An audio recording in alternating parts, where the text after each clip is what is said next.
ये कहानी शिक्षा और सामाजिक जागरूकता के उद्देश्य से लिखी गई है। इसका मकसद केवल समाज की सच्चाई को उजागर करना है और इससे सबक लेना है। सुनीता के दिन आम घरों की औरतों के जैसे नहीं थे।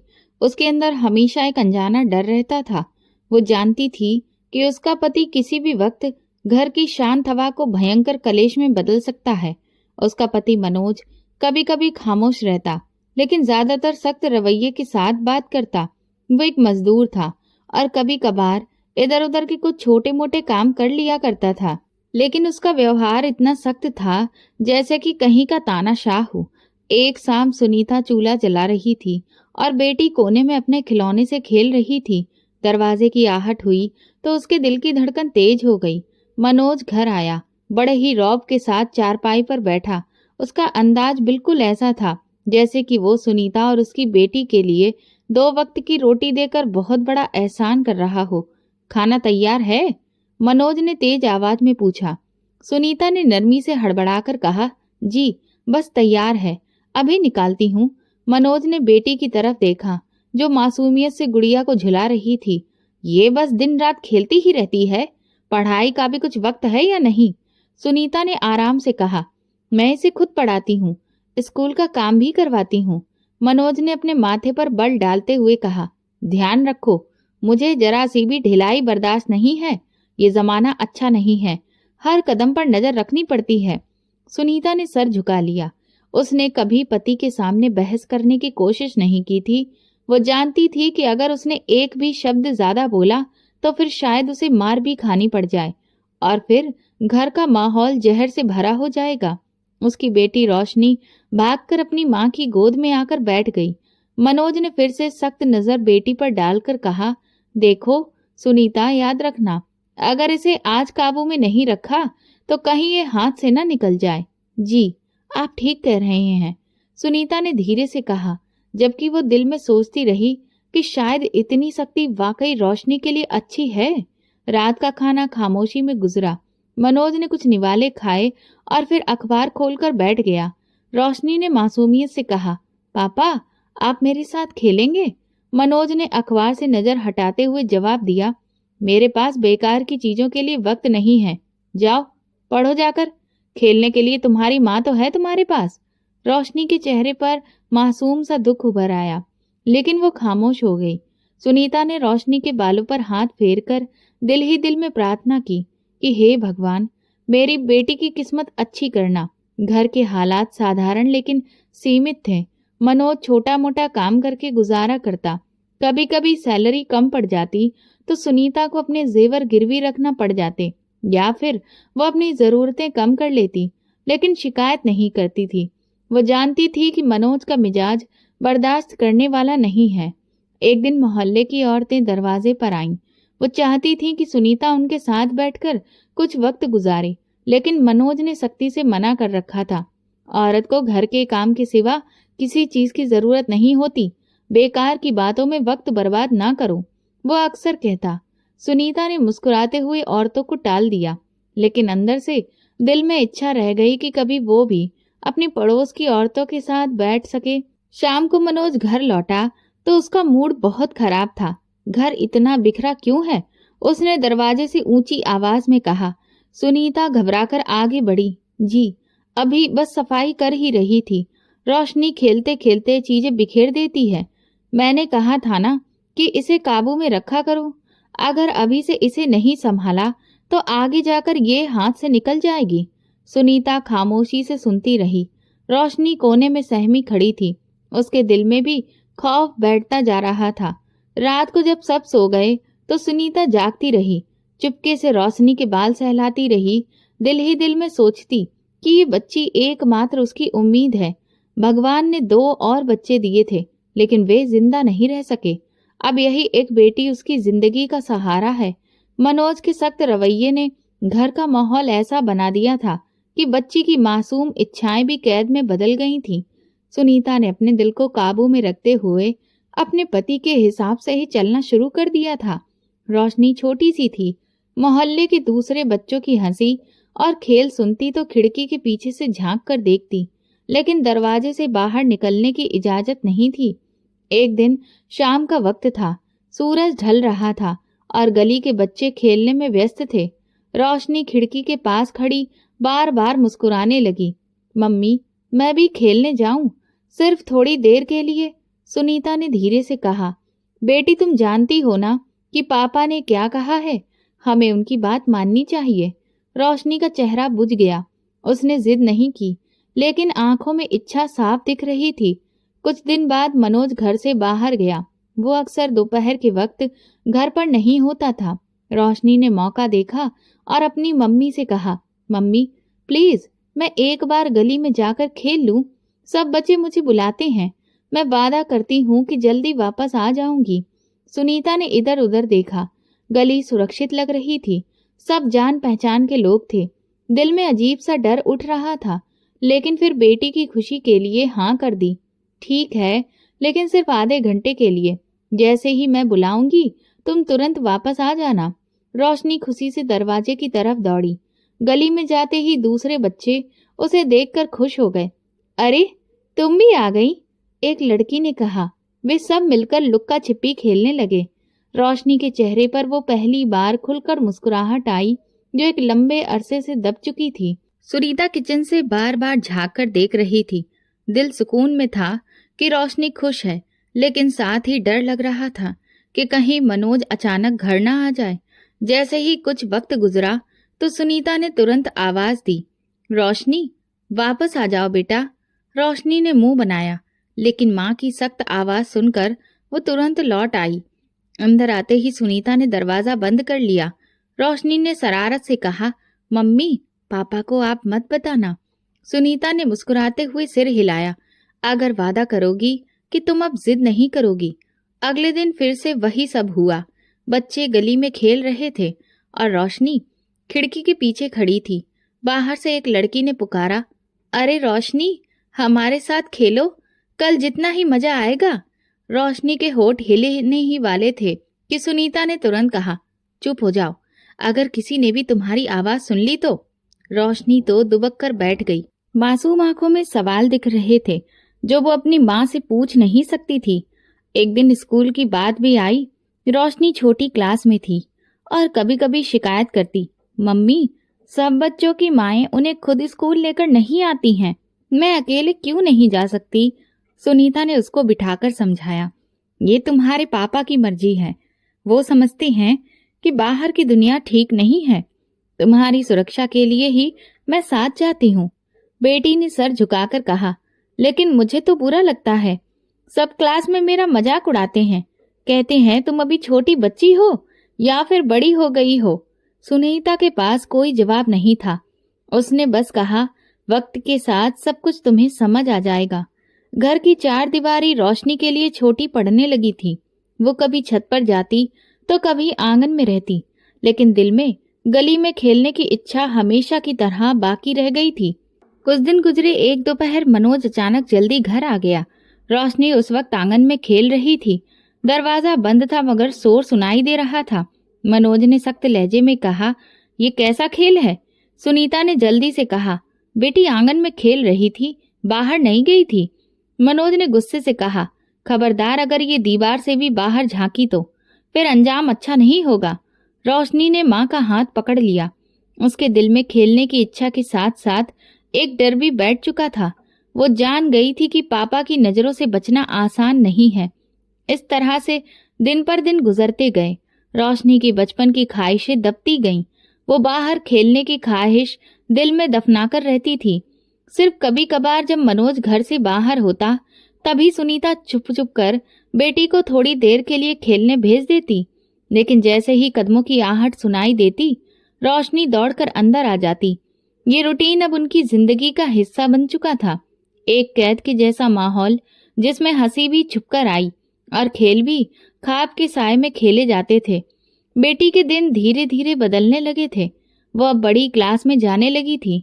स्कूल का बैग उसके कंधे पर भारी दिखने लगा था, लेकिन सुनीता ने उसे कभी अकेले रास्ते पर कदम नहीं रखने दिया। हर सुबह उसके साथ जाती और शाम को स्कूल के गेट पर उसका इंतजार करती। रोशनी के चेहरे पर कभी कभी सवाल आते कि मम्मी और बच्चों के साथ उनकी मम्मियां नहीं आती, मैं अकेली ही ऐसी क्यों हूँ। लेकिन जुबान पर ताला पड़ा था। एक दिन स्कूल से वापसी पर रोशनी ने हिम्मत करके पूछा, मम्मी, सबकी माएँ तो घर पर रहती हैं, उनके बच्चे अकेले आते जाते हैं, आप मेरे साथ ही क्यों आती हैं? सुनीता ने उसके माथे पर हाथ रखा और धीरे से कहा, ये पापा की हिदायत है और वो हमेशा चाहते हैं कि तुम सुरक्षित रहो। ये दुनिया अच्छी नहीं है बेटा, तुम्हें नहीं पता। रोशनी ने चुप्पी साध ली। रास्ते में दूसरे बच्चे हंसते खेलते घर जाते। वो उनकी तरफ देखती लेकिन अपनी माँ के साथ चुपचाप चलती रहती। मोहल्ले की औरतें अक्सर देखकर कहती, बहन, बच्ची अब बड़ी हो रही है, उसे कुछ आजादी भी दो, वो भी तो अपनी सहेलियों के साथ वक्त गुजारे। सुनीता बस इतना कहती, आप लोग नहीं जानते, मेरे पति ने कहा है। रोशनी की जिंदगी घर और स्कूल के बीच में ही सिमट कर रह गई थी। स्कूल में वो पढ़ने में काफी अच्छी थी, उसके टीचर भी उसकी तारीफ करते, लेकिन कभी भी किसी खेल या कंपटीशन में वो शामिल नहीं हो सकी। एक दिन स्कूल में गेम्स का कंपटीशन हुआ। सब बच्चे तैयारी में व्यस्त थे। रोशनी ने हिचकिचाते हुए सुनीता से कहा, मम्मी, कल रेस है, मुझे भी दौड़ में हिस्सा लेना है। सुनीता ने चौंक कर कहा, बेटा, ऐसे कंपटीशन में शामिल होना कोई जरूरी नहीं है, तुम अपनी पढ़ाई पर ध्यान दो।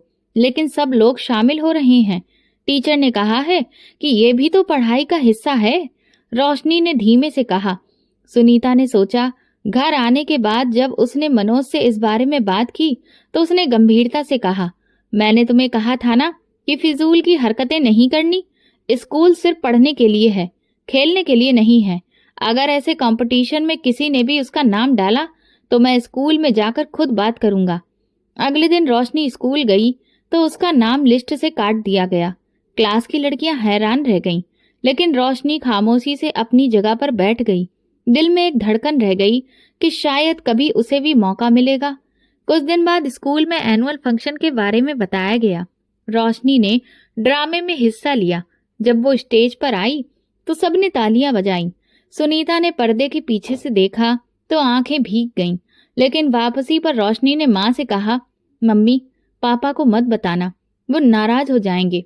सुनीता के होठों पर बेबसी भरी मुस्कुराहट आ गई। हाँ ठीक है बेटा, ये बात हमारे बीच ही रहेगी। एक दिन शाम के वक्त सुनीता ने देखा कि रोशनी छत पर बैठी है और आसमान को देख रही है। वो पास गई तो रोशनी ने कहा, काश मम्मी, काश आज मैं भी सब बच्चों की तरह बाहर जा सकती, कभी दोस्तों के साथ बाजार जा सकती या खेल के मैदान में दौड़ सकती। सुनीता ने उसे गले लगा लिया। बेटी, हर इच्छा पूरी नहीं होती, लेकिन तुम देखना, तुम्हारी मेहनत और पढ़ाई तुम्हें सबसे आगे लेकर जाएगी। उसी पल मनोज की आवाज आंगन से आई। सुनीता, रोशनी कहाँ है? सुनीता ने घबराकर कहा, यही है, बस किताबें देख रही थी। रोशनी जल्दी से नीचे आ गई। मनोज ने उसे देखकर कहा, याद रखो, पढ़ाई ही तुम्हारी असली पहचान है। खेल कूद या दोस्ती करना, ये सब बकवास बातें होती हैं। रोशनी ने सिर हिला दिया, लेकिन उसकी इच्छाएं दबकर रह गईं। घर के हालात कभी कभार माली तौर पर भी बहुत मुश्किल हो जाते। सुनीता ने एक दिन मनोज से कहा, मैं चाहती हूँ कि रोशनी को अच्छे कपड़े दिलवाऊं, सभी बच्चों के जैसे। मनोज ने सख्त लहजे में जवाब दिया, हमारी हैसियत तो देखो, फिजूल खर्ची करने की क्या जरूरत है? जितनी जरूरत है उतना तो मिल रहा है ना, बस वही काफी है। सुनीता खामोश हो गई। अगले दिन उसने अपनी पुरानी चूड़ियां बेचकर रोशनी के लिए नई ड्रेस खरीदी। जब रोशनी ने पहनी तो वो खुशी से झूम उठी। मम्मी, ये तो बहुत अच्छा है। सुनीता ने मुस्कुराकर कहा, ये मेरी तरफ से तुम्हारे लिए गिफ्ट है, लेकिन तुम अपने पापा को मत बताना। ये सब चीजें रोशनी की जिंदगी का हिस्सा बन चुकी थीं। बाहर की दुनिया उसके लिए अजनबी थी। खेल, दोस्तियां और मेलजोल, बस सब एक सपने में बदल गए। लेकिन माँ का प्यार और साथ ने उसे सहारा दिया। सुनीता को भरोसा था कि एहतियात बरती जा रही है, ये रोशनी के बेहतरीन भविष्य के लिए जरूरी है। वो नहीं जानती थी कि आने वाले दिनों में यही कैद और एहतियात एक ऐसी कहानी की बुनियाद रख देंगे जिसका अंजाम उसके सपने में भी नहीं था। रोशनी अब जवान हो चुकी थी। पढ़ाई के साथ साथ अब उसका काम भी बढ़ गया था और साथ ही चेहरे पर संजीदगी भी आने लगी थी। लेकिन उन दिनों सुनीता ने महसूस किया कि रोशनी का चेहरा सफेद पड़ता जा रहा है। वो अक्सर थकान की शिकायत करती और खेलने और पढ़ने की जगह बार बार लेट जाती। एक सुबह रोशनी ने नाश्ते से मना कर दिया। सुनीता ने हैरत से पूछा, क्या हुआ, भूख नहीं है? रोशनी ने धीरे से कहा, मम्मी मेरा जी मचल रहा है, कुछ खाने का मन नहीं कर रहा। सुनीता ने सोचा कि शायद मौसम का असर है, यह स्कूल की थकान। लेकिन जैसे जैसे दिन गुजरे रोशनी की कमजोरी बढ़ती गई। वो अक्सर स्कूल से वापस आकर सीधा लेट जाती। एक दिन टीचर ने सुनीता को स्कूल बुलाकर कहा कि आपकी बेटी बहुत कमजोर लगती है, वो अक्सर सर पकड़कर बैठ जाती है, उसे किसी अच्छे डॉक्टर को दिखाइए। सुनीता की फिक्र बढ़ गई। घर आकर उसने मनोज से कहा, मुझे लगता है कि रोशनी को डॉक्टर के पास लेकर जाना चाहिए, उसकी तबीयत दिन ब दिन खराब हो रही है। मनोज ने भौंवे चढ़ाकर कहा, तुम औरतें हर बात पर परेशान हो जाती हो, लेकिन अगर ज्यादा दिक्कत है तो कल ले जाना। अगले दिन सुनीता रोशनी को क्लिनिक लेकर गई। डॉक्टर ने कुछ सवाल किए और कहा कि कुछ टेस्ट करवाने होंगे ताकि सही वजह सामने आए। सुनीता ने तुरंत हाँ कर दिया। खून के नमूने दिए गए और रिपोर्ट लेने के लिए अगले दिन का वक्त दिया गया। घर वापस आकर रोशनी ने मम्मी का हाथ पकड़कर कहा, मम्मी मुझे कुछ भी नहीं हुआ है, बस मैं ठीक हूँ, आप परेशान मत हो। सुनीता ने मुस्कुराकर कहा, भगवान करे कि तुम ठीक हो, लेकिन सावधानी जरूरी है। अगली सुबह मनोज ने नाश्ते के दौरान कहा, रिपोर्ट्स कब मिलेंगी? सुनीता ने जवाब दिया, आज शाम को, मैं खुद जाकर ले आऊंगी। मनोज ने सर हिला दिया, ठीक है, लेकिन ध्यान रखना, मेरे पास बेकार की बातें सुनने का वक्त नहीं है। शाम को जब सुनीता क्लिनिक पर पहुंची तो डॉक्टर ने उसे अंदर बुला लिया। क्लिनिक के कमरे की हवा में एक अनजाना सा बोझ था। डॉक्टर ने रिपोर्ट सुनीता के हाथ में देते हुए कहा, तुम्हारी बेटी मां बनने वाली है। ये शब्द सुनीता के कानों में बिजली बनकर गिरे। वह हकलाते हुए बोली, डॉक्टर साहिबा, ये कैसे मुमकिन है? मेरी बेटी तो अभी बच्ची है, वो कभी अकेली बाहर तक नहीं निकली। डॉक्टर ने गंभीरता से कहा, मेरा काम सच बताना है, रिपोर्ट्स साफ हैं, तुम्हें अपनी बेटी से बात करनी होगी। सुनीता का सर चकरा गया। वो क्लिनिक के बाहर निकली तो कदम लड़खड़ा गए। रोशनी कुर्सी पर बैठी मासूमियत से मां को देख रही थी। रोशनी ने अपनी मम्मी से पूछा, डॉक्टर ने क्या कहा? सुनीता ने थोड़ा रुकते हुए कहा कि सब ठीक है, बस थोड़ा आराम की जरूरत है, दवा खानी है। रोशनी ने मां का हाथ पकड़ लिया। मम्मी आप रो क्यों रही हैं? सुनीता ने जल्दी से आंसू पोंछे। कुछ नहीं बेटा, धूप ज्यादा है इसलिए आंखों में जलन हो रही है। घर पहुंचते ही सुनीता सीधे किचन में गई। दिल में डर का पहाड़ टूट रहा था। उसने सोचा कि अगर रोशनी से कुछ पूछेगी, लेकिन मनोज के घर आने का वक्त हो रहा था। उसे पता था कि अगर उसे इस बारे में खबर हो गई तो तूफान टूट पड़ेगा। रात को मनोज ने खाने के समय पूछा, डॉक्टर ने क्या कहा? सुनीता ने झूठ बोला, कमजोरी है, बस दवा दी है, कुछ दिनों में ठीक हो जाएगी। मनोज ने शक की नजर से देखा, लेकिन चुप रहा। उस रात सुनीता को नींद नहीं आई। वो बार बार करवटें बदलती रही।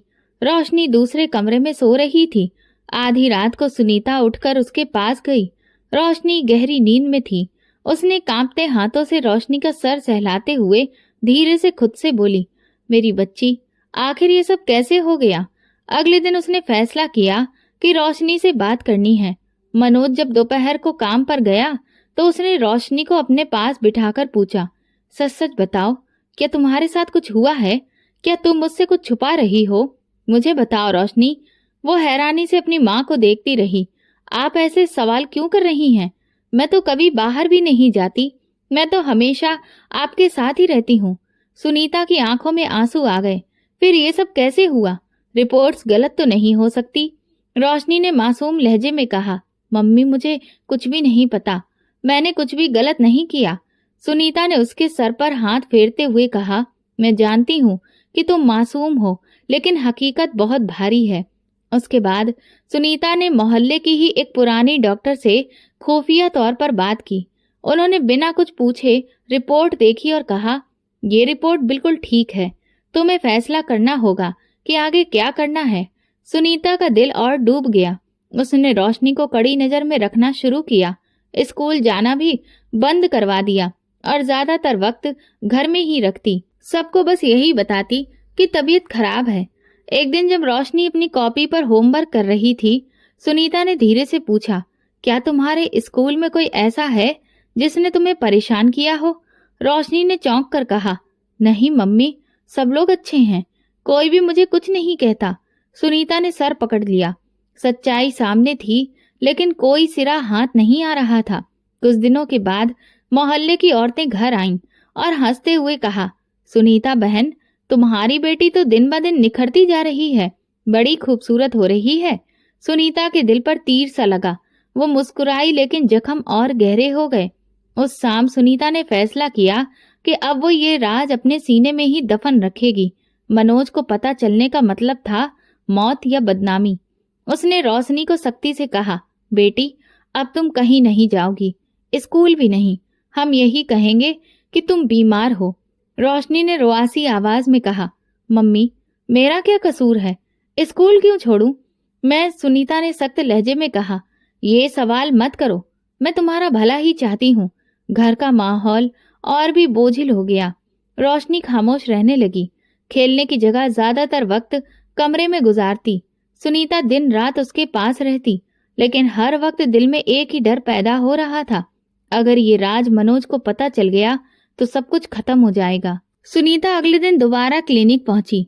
रोशनी को भी साथ ले गई, लेकिन रोशनी सुस्त सी दिख रही थी।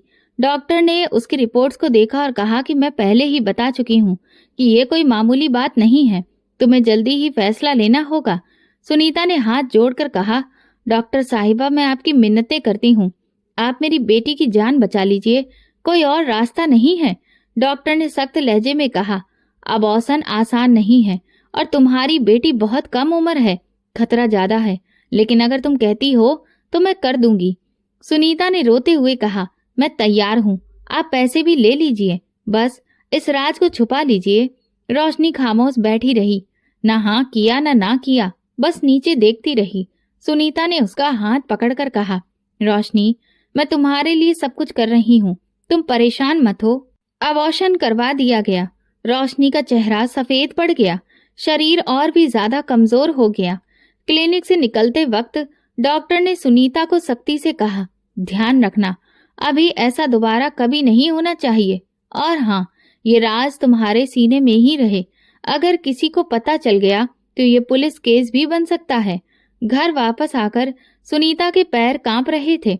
उसने रोशनी से पूछा, बेटा सच बताओ, ये सब किसने किया? तुम्हारा कोई कसूर नहीं है, लेकिन किसी ने अगर जुल्म किया है तो मुझे बताओ। रोशनी ने होंठ काट कर कहा, मम्मी, मुझे कुछ भी नहीं पता, मैं कुछ नहीं बता सकती। सुनीता के दिल में आग जलने लगी। तुम क्यों नहीं बताती हो? मैं तुम्हारे साथ हूँ, तुम घबराओ नहीं। जिसने ये सब किया है उसे मैं सजा दूंगी। रोशनी चुप रही। उसकी आंखों से आंसू बहने लगे, लेकिन उसके पास कोई जवाब नहीं था।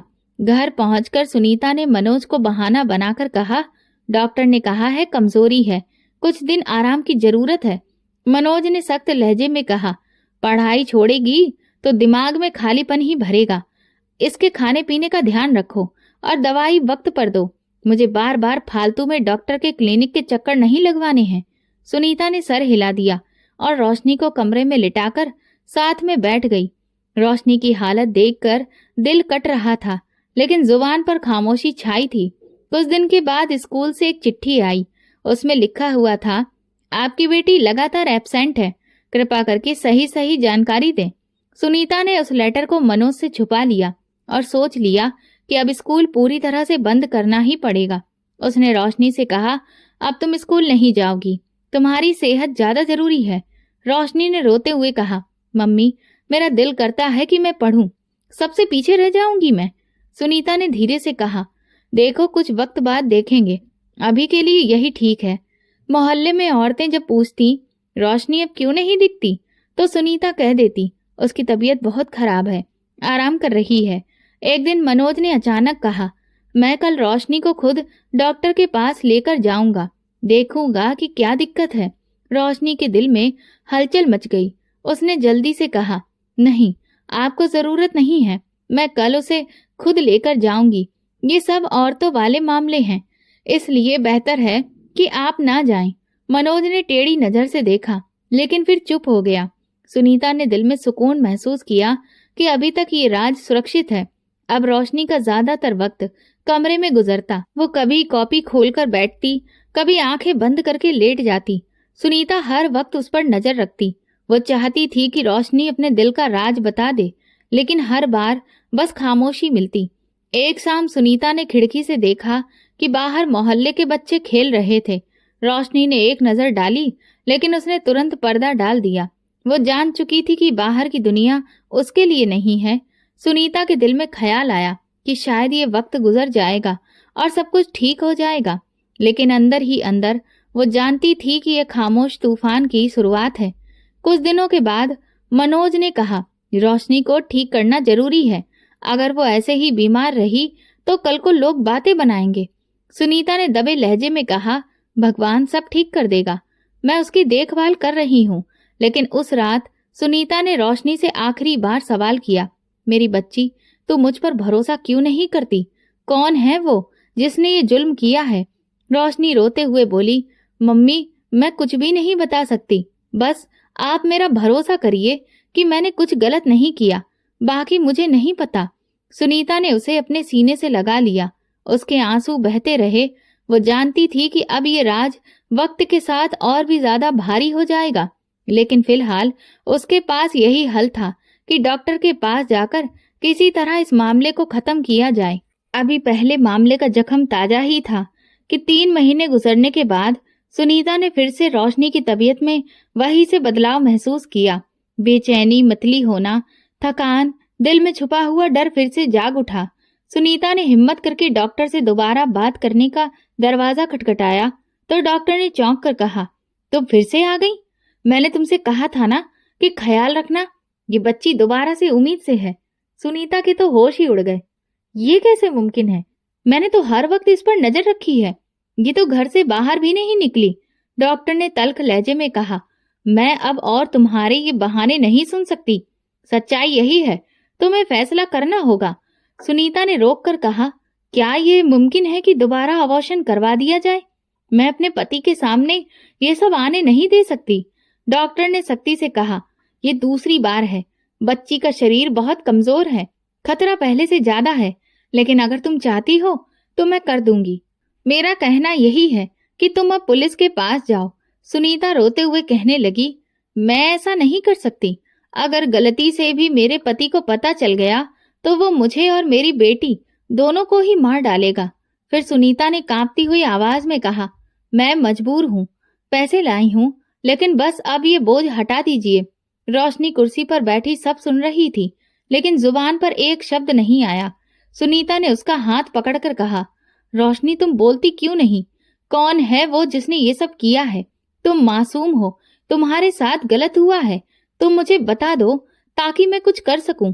रोशनी की आंखों से आंसू बहने लगे, लेकिन होंठ बंद रहे। ये खामोशी अब सुनीता के लिए तड़प बन गई। अबॉर्शन फिर से कर दिया गया। बेटी और भी ज्यादा कमजोर हो गई। उसके पैर लड़खड़ाने लगते। खाने से दिल उठ गया। बिस्तर पर ज्यादा वक्त गुजरने लगा। घर जाकर सुनीता ने मनोज को फिर से बहाना बना दिया। बहुत कमजोरी है, दवा चल रही है, बस आराम की जरूरत है। मनोज ने गुस्से से कहा, ये कैसी बीमारी है जो खत्म ही नहीं हो रही? तुम लोग झूठ बोल रहे हो। सुनीता ने जल्दी से कहा, नहीं, मैं कुछ भी नहीं छुपा रही, और तो कोई दिक्कत नहीं है, बस आप फिक्र मत करिए। मनोज ने शक भरी नजर से देखा, लेकिन चुप हो गया। सुनीता ने दिल ही दिल में भगवान का शुक्र अदा किया कि अभी भी कुछ पता नहीं चल पाया। अगले दिन मनोज जब काम पर गया तो उसने रोशनी को एक कमरे में बंद करके कहा, सच बता दो, ये सब किसने किया है? उसने रोशनी को पकड़कर झंझोड़ा और फिर गरजने लगी, क्यों छुपा रही हो तुम? क्यों नहीं बोलती रोशनी? उसने रोते हुए कहा, मम्मी, मुझसे मत पूछिए, मैं सच कह रही हूँ, मुझे कुछ नहीं पता। सुनीता की आंखों में बेबसी आ गई। अगर तुमने बताया नहीं तो मैं खुद को मार डालूंगी। रोशनी ने कांपते हुए कहा, मम्मी, आप ऐसा मत कहिए, लेकिन मैं फिर भी सच कहती हूँ, मुझे कुछ नहीं पता। ये जवाब सुनीता के दिल पर और बोझ बन गया। उसकी समझ में कुछ नहीं आ रहा था। वो कभी रोशनी के गले लगाती तो कभी उस पर चिल्लाती, लेकिन हर बार नतीजा खामोशी में निकलता। मोहल्ले की औरतें अब सवाल करने लगी थीं, क्या हो गया है तुम्हारी बेटी को? वो दिन ब दिन इतनी कमजोर क्यों हो रही है? सुनीता टाल देती, खून की कमी है, दवाइयां ली जा रही हैं। रोशनी का स्कूल पूरी तरह से छुड़वा दिया गया था। प्रिंसिपल ने लेटर भेजा, आपकी बेटी की पढ़ाई बर्बाद हो रही है, कम से कम कुछ वक्त के लिए ध्यान तो दीजिए। लेकिन सुनीता ने उस लेटर को फाड़कर फेंक दिया। उसे अच्छे से पता था कि जो वजह है वो कभी किसी को नहीं बता सकती। रोशनी अब ज्यादातर कमरे में ही लेटी रहती, कभी कभी किताबें खोल लेती, लेकिन उसकी आंखें कुछ पलों में ही बंद हो जाती। सुनीता हर वक्त उसके साथ रहती, खाने के लिए बुलाती, लेकिन रोशनी मना कर देती। एक दिन शाम को जब मनोज घर आया तो वो रोशनी के कमरे में गया। उसने घबराकर अपना चेहरा दूसरी तरफ कर लिया। मनोज ने पूछा कि स्कूल क्यों नहीं जा रही है, हर वक्त बीमार क्यों रहती है। सुनीता ने जल्दी से कहा, डॉक्टर ने आराम करने के लिए कहा है, अगर जबरदस्ती की तो हालात और खराब हो जाएंगे। मनोज ने सख्त लहजे में कहा, देखो मैं ज्यादा बर्दाश्त नहीं कर सकता, अगर एक हफ्ते में हालात ठीक नहीं हुए तो फिर मैं खुद देखूंगा। सुनीता के दिल की धड़कन तेज हो गई। वो जानती थी कि मनोज के खुद देखने का मतलब बहुत खौफनाक था। उस रात वो रोशनी के सिरहाने बैठी और उससे पूछा, रोशनी अगर तुमने मुझे सच नहीं बताया तो हम दोनों की जिंदगी बर्बाद हो जाएगी। रोशनी ने धीमी आवाज में कहा, मम्मी मैं कुछ भी नहीं कह सकती, आप बस मुझ पर भरोसा करिए। सुनीता की आंखों से आंसू बहने लगे। उसने सोचा कि अब ये राज ज्यादा दिन छुपा नहीं रह सकता। दूसरी बार अबॉर्शन के बाद भी अगर सच्चाई सामने नहीं आई तो फिर इस सदमे का सामना कौन करेगा।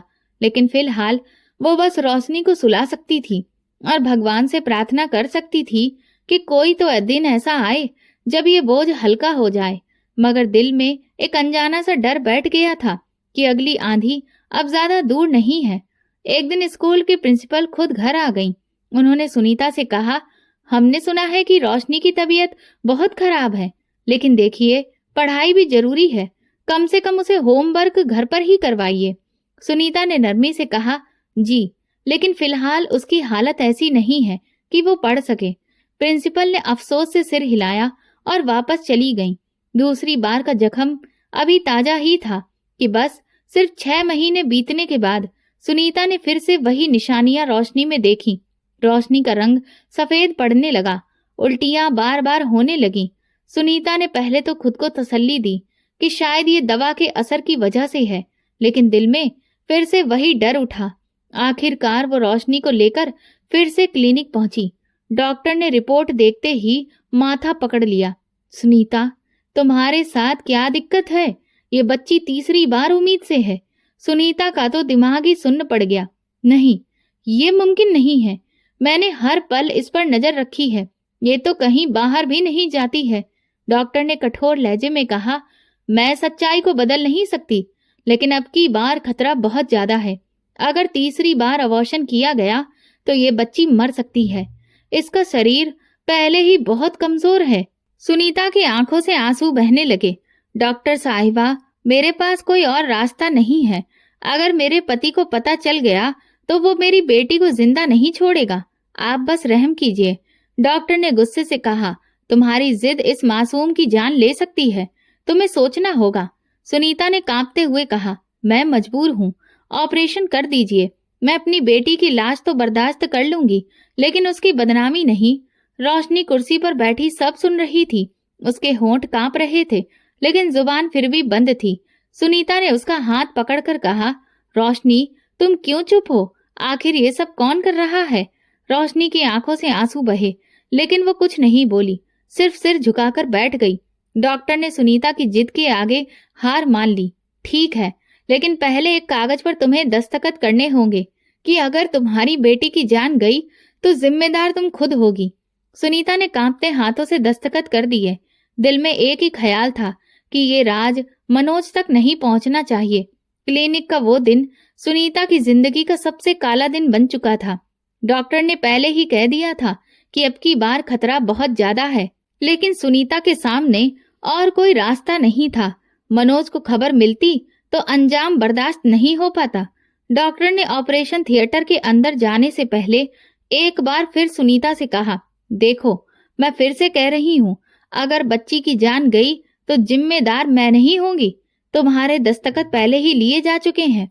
सुनीता ने थकी हुई आवाज में कहा, मैं सब जानती हूँ, लेकिन मेरे पास और कोई रास्ता नहीं है।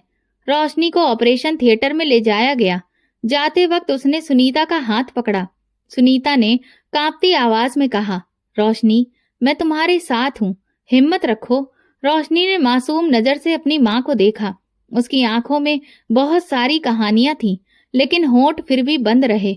वो कुछ बोले बिना अंदर चली गई।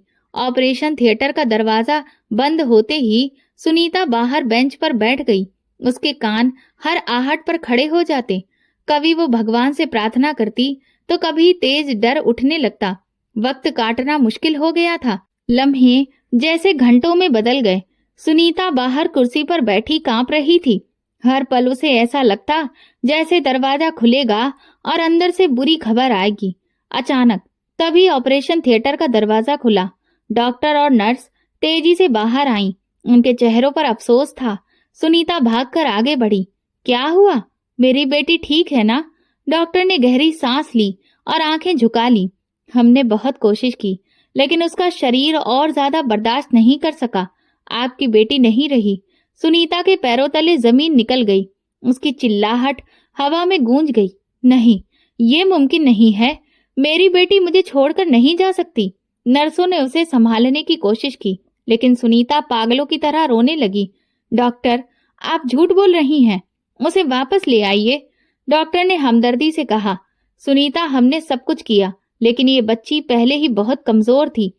तीसरा ऑपरेशन उसके लिए जानलेवा साबित हुआ। सुनीता दीवार से टिककर बैठ गई। आंखों के सामने अंधेरा छा गया। वो रोशनी की लाश को देखने के लिए अंदर गई। रोशनी शांत पड़ी थी, जैसे नींद में हो। चेहरे पर खामोशी थी। सुनीता ने कांपते हाथों से उसके माथे पर हाथ फेरा। मेरी बेटी, तुमने मुझे अकेला क्यों छोड़ दिया? रोशनी खामोश रही। जाते वक्त भी उसके होंठ नहीं खुले थे। सुनीता की सारी कोशिशें, दुआएं, प्यार, प्रार्थनाएं सब बेकार हो गईं। ये राज उसके दिल में दफन हो गया। डॉक्टर ने कागज पकड़ते हुए कहा, इस पर दस्तखत करो ताकि हम लाश आपके हवाले करें। सुनीता ने दस्तखत करते हुए आंसू पोंछे। डॉक्टर, बस एक बात बता दीजिए, आखिर ऐसा क्यों हुआ? डॉक्टर ने अफसोस से कहा, सुनीता, तुम्हारी बेटी मासूम थी, लेकिन हालात जालिम थे। अब तुम्हें ही इसे इज्जत के साथ अंतिम विदाई देनी है। घर ले जाने के लिए कुछ लोग तैयार किए गए। रोशनी की लाश सफेद कपड़े में लिपटी हुई थी। सुनीता ने उसे अपनी गोद में उठा लिया। रास्ते भर रोती रही। रोशनी, काश तुम एक बार बता देती कि तुम्हारा मुजरिम कौन है, मैं तुम्हें बचा लेती। रोशनी की लाश घर पहुंची तो घर में कोहराम मच गया। सफेद कफन में लिपटी नन्ही सी लाश देखकर मनोज जमीन पर गिर पड़ा। वो कफन पकड़कर बहुत रोने लगा। मेरी बेटी, मेरी आंखों का तारा, ये सब कैसे हो गया? सुनीता हैरान खड़ी देखती रह गई। वो सोचती थी कि मनोज का दिल पत्थर है, लेकिन आज वो जमीन पर लोट-पोट हो रहा था। मोहल्ले के लोग उसे सहारा देकर उठा रहे थे, लेकिन वो बार बार गिरता जा रहा था। मैंने हमेशा अपनी बेटी को अपनी जान से बढ़कर चाहा था, मनोज चिल्लाकर कह रहा था। हे भगवान, मुझे क्यों बेऔलाद कर दिया? सुनीता की आंखों में आंसू थे, लेकिन साथ ही दिल में सवाल भी था, क्या ये सब सच है या सिर्फ दिखावा है? वो मनोज को शुरू से जानती थी। एक सख्त मिजाज पति, एक ऐसा आदमी जो अपनी बेटी को आजादी से सांस भी नहीं लेने देता था, लेकिन आज वो सबके सामने टूटा हुआ दिख रहा था। मोहल्ले की औरतें आंगन में बैठकर रो रही थीं।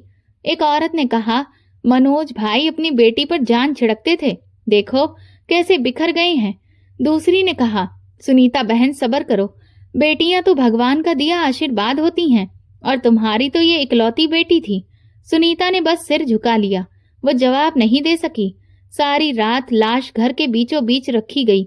मनोज बार बार उठकर लाश के पास जाता और कफन हटाकर बेटी का चेहरा देखता। बेटी, मुझे अकेला छोड़कर क्यों चली गई?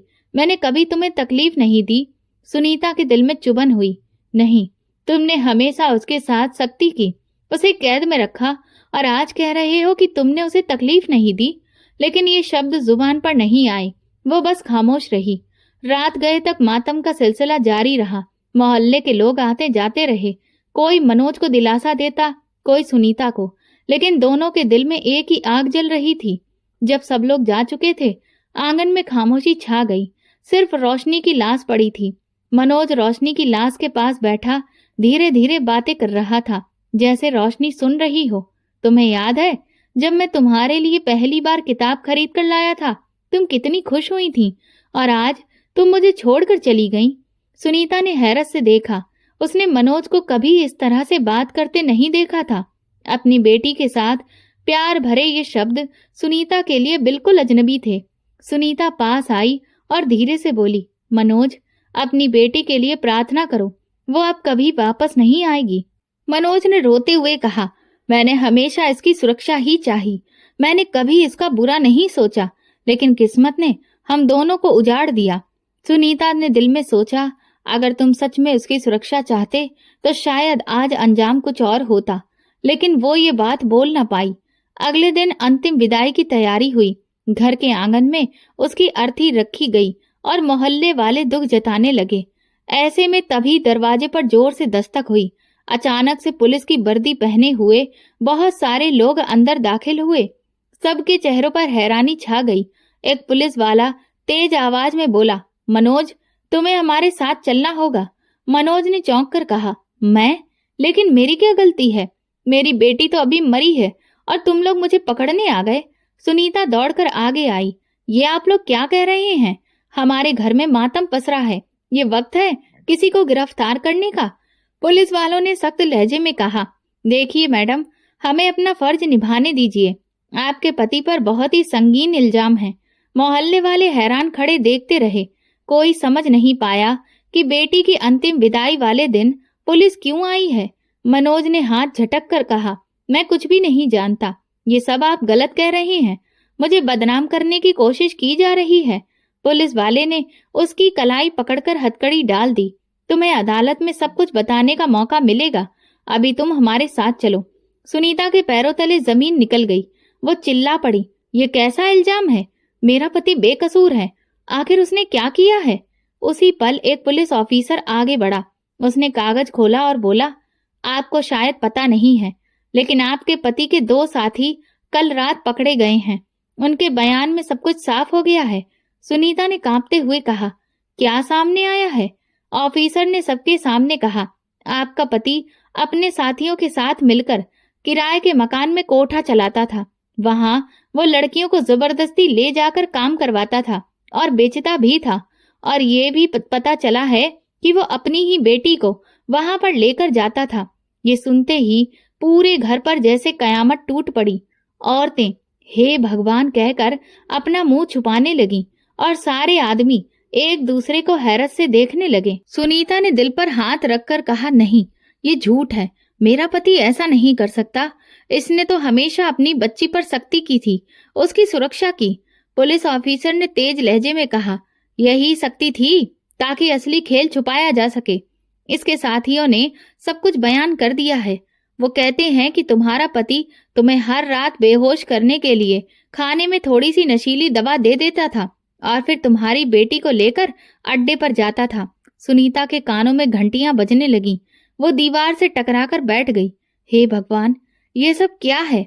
क्या मेरी बेटी की खामोशी की वजह यही थी? मनोज ने रोते हुए कहा, सुनीता, मेरी बात तो सुनो। ये सब झूठ है। मैंने कभी ऐसा नहीं किया। ये मेरे दुश्मनों की साजिश है। लेकिन पुलिस ने उसे धक्का दिया और कहा, अब अदालत में जाकर सफाई देना। अभी तो तुम्हें हवालात लेकर जा रहे हैं। मोहल्ले के एक बुजुर्ग आगे बढ़े और बोले, हम सब हैरान हैं। मनोज तो हमें बहुत सीधा लगता था, लेकिन अगर पुलिस के पास सबूत है तो हम कुछ नहीं कह सकते। सुनीता ने चिल्लाकर कहा, ये सब गलत है। मेरी बेटी की मौत का दिन है और तुम लोग ये सब कह रहे हो। ऑफिसर ने साफ कहा, देखो मैडम, ये सच्चाई है। तुम्हारी बेटी की खामोशी इस बात का सबूत है कि वो डरी हुई थी।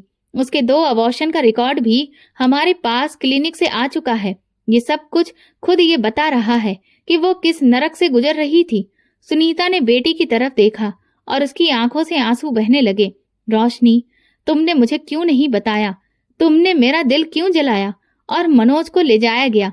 वो चलते चलते बार बार कह रहा था, मैं बेकसूर हूँ। सुनीता, तुम मेरी सच्चाई पर यकीन करो। लेकिन सुनीता के दिल में अब उलझन बढ़ गई। वो सोचने लगी कि अगर ये सब सच है तो रोशनी का असली कातिल तो यही आदमी है, वही जिसे मैं अब तक अपना पति और बेटी का रखवाला समझती रही। सब आपस में बातें कर रहे थे। कोई कहता, हमें तो कभी शक ही नहीं हुआ। कोई कहता दुनिया के सामने इज्जतदार और अंदर से शैतान था। सुनीता ने खुद को संभाल कर अपनी बेटी के पास बैठते हुए उसके चेहरे को आखिरी बार देखा और कहा, मेरी बेटी, अब मैं तुम्हारे मुजरिम को ढूंढ निकालूंगी, चाहे फिर वो मेरा पति ही क्यों न हो। उसी पल उसे ऐसा लगा जैसे बेटी के चेहरे पर सुकून आ गया हो। शायद वो चाहती थी कि माँ सच्चाई तक पहुंचे। पुलिस के बयान ने पूरे मोहल्ले को हिलाकर रख दिया था। बेटी की अंतिम विदाई के बाद भी लोग इसी बारे में बातें कर रहे थे। हर जुबान पर एक ही सवाल था, क्या वाकई में एक बाप ऐसा कर सकता है? सुनीता खुद सोच में डूबी रही कि अगर ये सब सच है तो उसकी जिंदगी तो एक धोखा ही थी। एक तरफ पति का दिखावा और दूसरी तरफ बेटी की खामोशी, सब कुछ अब जुड़ता हुआ दिख रहा था। कुछ दिनों के बाद मनोज को अदालत में पेश किया गया। अदालत का कमरा लोगों से भरा हुआ था। सुनीता भी वहां पहुंची। बेटी की तस्वीर उसके हाथ में थी। वो चाहती थी कि हर बात उसके सामने खुले। जज के सामने पुलिस ऑफिसर ने बयान दिया। मुलजिम मनोज अपने 2 साथियों के साथ किराए के घर में कोठा चलाता था। वहां पर मासूम लड़कियों को डरा धमका कर लाया जाता और फिर उन्हें बेचा भी जाता। मुलजिम के साथियों ने अपने गुनाहों को कबूल कर लिया है। उनके मुताबिक ये आदमी अपनी खुद की बेटी को भी वहां लेकर आता था। अदालत के कमरे में सन्नाटा पसर गया। जज ने कहा, क्या इस बात का कोई सबूत है? पुलिस ने कहा, जी सर, क्लिनिक रिपोर्ट्स मौजूद हैं। इसका 3री बार अबॉर्शन हुआ और मुलजिम के साथियों के बयान भी वीडियो में रिकॉर्ड किए गए हैं। सुनीता के कानों में शब्द गूंजते रहे, 3 बार अबॉर्शन। ये सब कुछ तो वो भी जानती थी, लेकिन अब तक छुपाए बैठी रही। उसकी आंखों से आंसू बह रहे थे। जज ने मनोज को मुखातिब करते हुए कहा, क्या ये इल्जाम सही है? मनोज ने चिल्लाकर कहा, मैं बेकसूर हूँ। ये सब कुछ मेरे खिलाफ एक साजिश है। मैंने कभी अपनी बेटी को नुकसान नहीं पहुंचाया। सुनीता का दिल खून के आंसू रो रहा था। वो खड़ी हो गई और फिर अचानक से चिल्लाकर बोली, झूठ मत बोलो मनोज। अगर तुम बेकसूर होते तो मेरी बेटी बार बार खामोश नहीं रहती। उसकी आंखों का डर सब कुछ कह रहा था, जिसे मैं तब समझ ही नहीं पाई। तुमने मुझे इस सब से अनजान रखने के लिए खाने में नशे की दवा दी ताकि मैं कुछ भी ना देख सकूं। ये सुनते ही वहां बैठे लोगों में खलबली मच गई। मनोज का चेहरा लाल हो गया। वो कुछ बोलने की कोशिश करता रहा, लेकिन शब्द गले में ही अटक गए। जज ने फैसला अपने पास सुरक्षित रख लिया और फिर अगली पेशी पर सुनाया। ये अदालत तमाम सबूत और गवाहों को मद्देनजर रखते हुए इस नतीजे पर पहुंची है कि मुलजिम मनोज अपनी बेटी का भी गुनाहगार है। उसे सजाए मौत सुनाई जाती है। ये सुनते ही सुनीता की आंखों से सैलाब उमड़ आया। उसने अपनी बेटी की तस्वीर को सीने से लगाकर कहा, देखो रोशनी, मैं तुम्हारे गुनाहगार को आज सजा दिला दी है। अब तुम्हारी आत्मा को शांति मिल जाएगी। मनोज को हथकड़ियां लगाई गईं। जाते जाते वो बार बार कहता रहा, सुनीता मुझे माफ कर दो। मैंने ये सब सिर्फ अपनी नशे की लत को पूरा करने के लिए किया। मैं खुद को रोक ही नहीं पाता था। सुनीता ने गुस्से में चिल्लाकर कहा, तुमने तो माफी का हक खो दिया। तुमने तो एक पिता के रिश्ते पर कलंक लगा दिया है। तुमने एक माँ का भरोसा तोड़ा। और फिर ये कहते ही सुनीता ने एक जोरदार तमाचा मनोज के चेहरे पर मार दिया। मनोज के साथियों को भी कैद की सजा सुना दी गई। मोहल्ले वाले कहते रहे, हमने तो मनोज को हमेशा एक सख्त लेकिन उसूलों वाला इंसान समझा था। ये इतना अंदर से भयानक होगा हम कभी सोच भी नहीं सकते थे। सुनीता दिन रात अपनी बेटी की याद में डूबी रहती। घर की हर चीज उसे रोशनी की याद दिलाती। खिलौनों का डिब्बा, किताबें, उसके कपड़े जो अभी तक इस्तेमाल नहीं हो सके। एक दिन उसकी सहेली ने आकर कहा, सुनीता बहन, तुमने बहुत मजबूती दिखाई। अब तुम्हें अपने दिल को तसल्ली देनी चाहिए। उसने नम आंखों से कहा, तसल्ली? कैसे तसल्ली? क्या एक माँ को कभी तसल्ली मिल सकती है? काश मैं अपनी बेटी के मन की बात को समझ पाती। उस पर ध्यान देने के साथ साथ अपने पति पर भी ध्यान दिया होता तो आज ये दिन नहीं देखना पड़ता। लेकिन मैं तो बस एक पतिव्रता पत्नी बनी रही और चुपचाप अपने पति का हुक्म बजाती रही। वक्त गुजरता गया, लेकिन लगभग हर दिन सुनीता रोशनी की तस्वीर के सामने बैठकर कहती, तुम्हें भले ही इंसाफ मिल गया हो, लेकिन मेरे दिल में हमेशा यह कमी रहेगी कि मैं वक्त पर तुम्हारी खामोशी को नहीं समझा। मोहल्ले के लोग सुनीता को इज्जत की नजर से देखते हैं। ये वो औरत है जिसने अपनी बेटी के लिए लड़ाई लड़ी। लेकिन इस सबसे भी सुनीता के दिल में सुकून नहीं आया, क्योंकि वो जानती थी कि इंसाफ मिल जाने के बावजूद भी उसे उसकी बेटी तो वापस नहीं मिल सकती। जिंदगी तो बढ़ रही थी, लेकिन सुनीता की दुनिया वहीं ठहर गई जहां उसने अपनी बेटी को खोया था, जहां एक बाप हैवान बन गया और एक माँ अपनी बेबसी के साथ जिंदा रह गई। यह हादसा सिखाता है कि खामोशी जुल्म को और बढ़ा देती है। सच्चाई छुपाना सबसे बड़ा जुल्म है। आपका फर्ज सिर्फ औलाद की हिफाजत है, और जो ऐसे रिश्तों को तोड़ दें वो सबसे बड़े गुनहगार हैं। आज इस कलयुग के जमाने में लालच के वशीभूत होकर कोई भी रिश्ता कभी भी अंधा हो सकता है और किसी भी सीमा रेखा को पार कर सकता है। इसीलिए हमें हमेशा सतर्क रहना चाहिए। कई लोग तो ये सब सुनकर और देखकर भी आंखें मूंद कर बैठे रहते हैं, क्योंकि वे अपनी वही घिसी पिटी सोच रखते हैं कि ये सब तो हमारे समाज में हो ही नहीं सकता, जबकि समाज में बहुत कुछ हो रहा है। लेकिन हम जानबूझकर ना तो ऐसी घटनाओं पर कुछ बोलना चाहते हैं और ना उनके बारे में कुछ सुनना चाहते हैं, बल्कि ऐसी घटनाओं को दबाने के लिए अपनी पूरी ताकत झोंक देते हैं, ना कि इन घटनाओं को रोकने के लिए। तो दोस्तों, अगर आपको हमारी ये कहानी पसंद आई हो तो प्लीज कमेंट करके जरूर बताइए। इस वीडियो को लाइक करिए और ज्यादा से ज्यादा शेयर करिए। अगर आप मेरे चैनल पर नए हैं तो सब्सक्राइब करें और नोटिफिकेशन बेल दबा दें ताकि अगली अपडेट सबसे पहले आपको मिले। धन्यवाद।